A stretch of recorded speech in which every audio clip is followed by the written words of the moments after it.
the white birds. I would that we were, my beloved, white birds on the foam of the sea.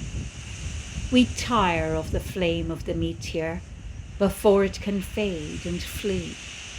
And the flame of the blue star of twilight, hung low on the rim of the sky, has awaked in our hearts, my beloved, a sadness that may not die.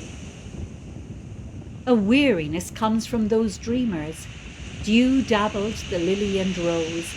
Ah, dream not of them, my beloved, the flame of the meteor that goes, or the flame of the blue star that lingers, hung low in the fall of the dew.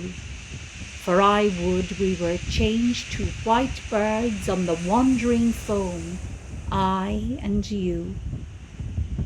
I am haunted by numberless islands and many a Donnan shore, where time would surely forget us, and sorrow come near us no more.